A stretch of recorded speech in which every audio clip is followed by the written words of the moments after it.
ئەم پیاوە مێحمێد ئایدینە کە لە ساڵی 1991 لە گوندێکی نزیک شاری بورسای تورکیا لەدایک بوو. خێزانی مێحمێد هەژار بوون، بۆیە مێحمێد ناچار بوو لە تەمەنی 13 ساڵیدا واز لە خوێندن بهێنێت بۆ ئەوەی بتوانێت کار بکات و یارمەتی خێزانەکەی بدات. مێحمێد دەڕوا بۆ شاری بورسای و لە چێشتخانەیەکدا کاری قاپشۆردن دەست پێ دەکات. مێحمێد لە چێشتخانەکەدا قاپی دەشۆرد، بەڵام شتێکی دیکە لە مێشکی بوو.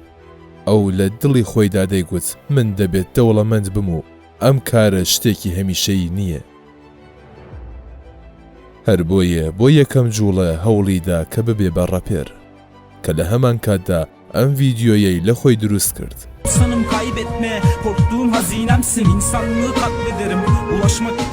هەرچەند هەوڵیدا ببێتە ڕەپەرێکی باش و فۆلۆوەر کۆبکاتەوە، بەڵام سەرکەوتوو نەبوو. لەم بەشەدا دەمانەوێت باسی فێڵێک لە نێو یاریەکدا بۆتان بکەین لە تورکیادا. ئەمن چیا کۆم و دەنگی من لە ئستودیۆی بڵینگۆ دەبیستن. لەم کاتەدا مێحمێد لە شاری بورسای هاوڕێیەکە دۆزێتەوە کە دیزاینەری یاریە کۆمپیوتریەکان بوو و لە مۆبایلەکانیاندا یاریەکی فەیسبووکیان دەکرد، ڕەنگە بیشیناسن، یاری فارمیۆڵ.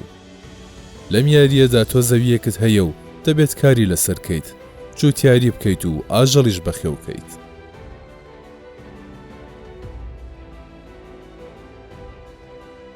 مێحمێد کە بیری لای دەوڵەمەند بوون بوو، بە هاوڕێکەی وت با بین یاریەک بۆ خەڵکی تورکیا دیزاین بکەین.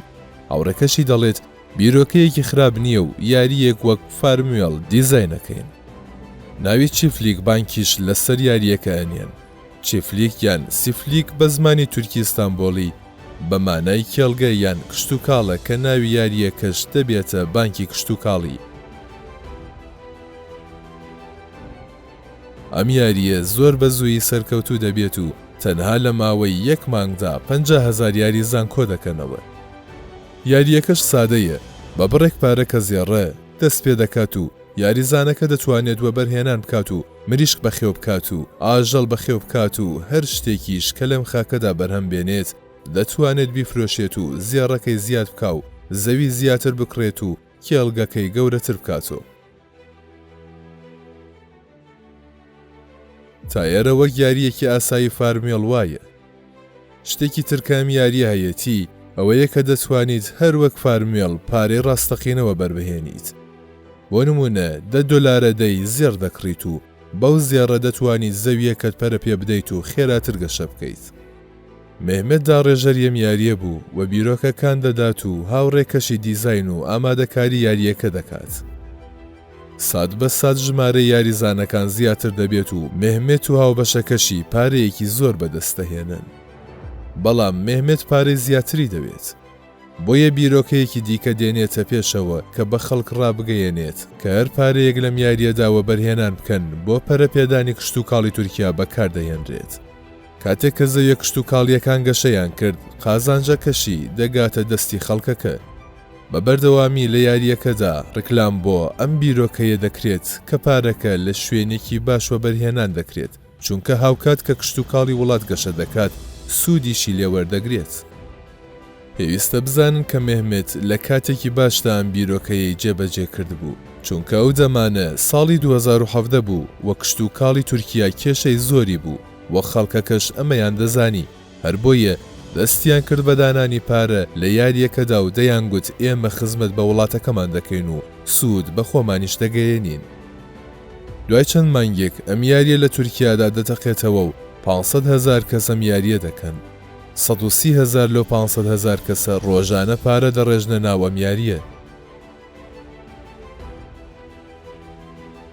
دوای 8 مانگ چیفلیک بانک $250 میلیۆن پارەی خەڵکی لەلا بوو.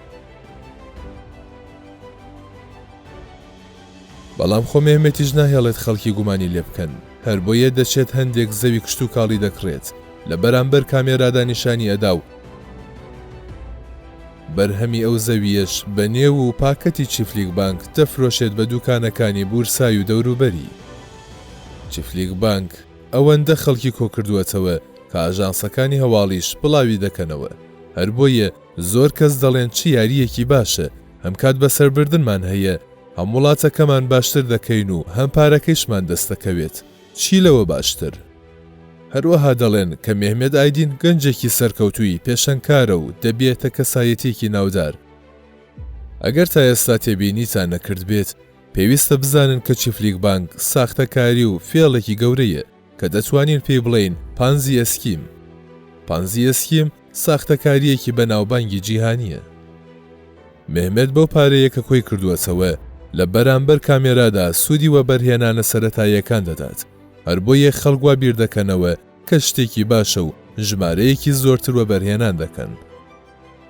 بەڵام هەروەها کە گوتمان ئەمە کۆمپانیایەکی پانزی ئەسکیمە و چەندها ئەوانەی لەسەرەوەن بڕێک پارە وەردەگرن و ئەوانی دیکە هیچیان دەست ناکەوێ. یعنی ئەوە وای بۆ حیساب بکەن کە لە 92 پارەکە دەگاتە لووتکەی هەرەمەکە و لە 100 دیکەش بۆ پلەی ژێر لووتکەکەیە. بۆ ماوەی ساڵ و نیوێک پوڵەکانی چیفلیک بانک بەم شێوەیە گەشە دەکات. بەڵام وردە گومانێک لەناو خەڵکدا دروست دەبێت. دەڵێن کە ئێمە چەند مانگێکە یاری دەکەین بەڵام هیچ شتێکمان دەست نەکەوتووە. ئەم قسانە ئەبن بەهۆیەوەی کە پۆلیسی هەواڵگری تورکیا گوماناوی ببێ و چیفلیک بانک بخەنە ژێر میکرۆسکۆپەوە. سەرەتاش دەبینن ئەو بانکەی کە تەواوی پارەکەی چیفلیک بانکی هەڵگرتووە لە قێبرستایە. ئەلبەت مێحمێدی زۆر زیرەکە و خێرا تێدەگات کە گومانی لێکراوە و حکوومەت بە دوایدا دەڕوات. دوای ئەم ماوەیە واتە لە کۆتایی ساڵی 2017 چیفلیک بانک هەموو پارەکانی بلۆکە دەکات و چیتر هیچ پارەیەک لە کەس وەرناگرێت و ڕایدەگەێنن کە کار لەسەر ماڵپەڕەکە دەکەین. ئەم هەواڵە دەتەقێتەوە و ئەوانەی کە گوماناوی ببوون ئەم جارە بە دڵنیاییەوە هەستیان بەو زەرەرە کرد و دەستیان کرد بە ناڕەزایەتی. زۆرێک لە خەڵک هەموو پارەکانیان ڕشت بووە ناو ئەم یاریە.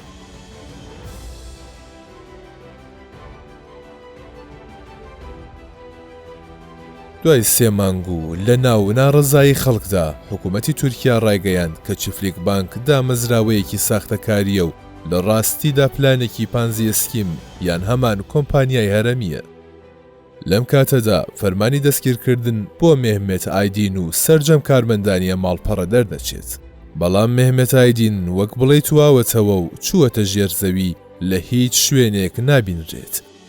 هەرەمەشە بێ بەهۆیەوەی کە پۆلیسی تورکیا ئینترپۆل ئاگادار بکاتەوە. ئینترپۆل پۆلیسی نێودەوڵەتیە. کاتێک شتێکی وا ڕوودەدا پێیان ڕادەگەیەنرێت و ئینترپۆلیش لە جیهاندا ئەو کەسە دەخاتە ژێر چاودێری.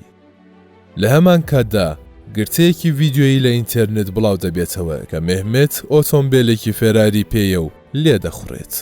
ئینترپۆل بۆی دەردەکەوێت کە ئەو لە ئۆرۆگۆیە، بۆیە زۆرتر سرنجی ئۆرۆگۆیە دەن بۆ دۆزینەوەی. بەڵام بە هیچ شێوەیەک ڕوون نییە لەکوێیە. هەر لەو ماوەیەدا مێحمێد تەلەفۆن دەکا بۆ پرۆگرامێکی ڕاستە و خۆی CNN تورکی و داوای لێبوردن لە خەڵک دەکا و دەڵێ بانکەکانی تورکیە تەواوی پارەکانی بلۆکە کردووە و بۆیە منیش ناتوانم پارەی خەڵک بدەمەوە. ئەلبەت کەسیژەم داوای لێبوردنەیەی قبول نەکرد و زیاتریش تووڕە بوون. پۆلیسی نێودەوڵەتی ڕایگەیاند کە ڕەنگە مێحمێد لە ئەمریکای باشوور بێت. هەر بۆیە برازیلیان خستە ژێر چاودێری چونکە بەهشتی تاوانکارانە. بۆ ماوەی ساڵێکم چاوشارکێیە درێژەی دەبێت و لە کۆتاییدا لە 1 جوولای 2021 مێحمێد چووە ناو کونسوڵخانەی تورکیا لە ساوە پاولۆی برازیلیادا و خۆی تەسلیم کرد. دەوڵەتیش فڕۆکەیەکی بۆ دەنێرێت بۆ ئەوەی بیگەڕێنێتەوە بۆ وڵاتی خۆی. دوای چەند ڕۆژێک مێحمێد دەگەڕێنەوە بۆ ئیستانبول.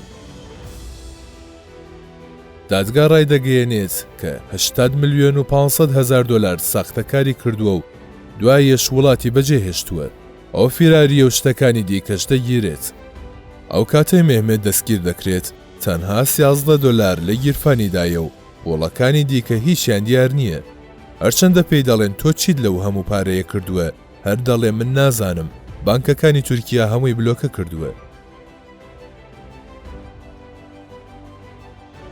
دادگای تورکیاش تووڕە دەبێ و بڕیارێک دەدا کە مێحمێد هەرگیز ناتوانێت بێتە دەرەوە و بڕوا بۆ وەرگرتنی پارەکە. ئەویش چی؟ 89,000 ساڵ زیندانی؟ بەڵێ 89,000 ساڵ زیندان. ڕەنگە بڵێن دەی 89,000 ساڵ چییە؟ هەر بڵێ زیندانی هەتا هەتایی؟ بەڵام نا، چونکە ڕەنگە لە زیندانی هەتاهەتایی لێ خۆش ببن و هەرجار و 10 ساڵ و 15 ساڵ لە زیندانەکەی کەم بێتەوە و دوای 12 ساڵ ئازاد کرا.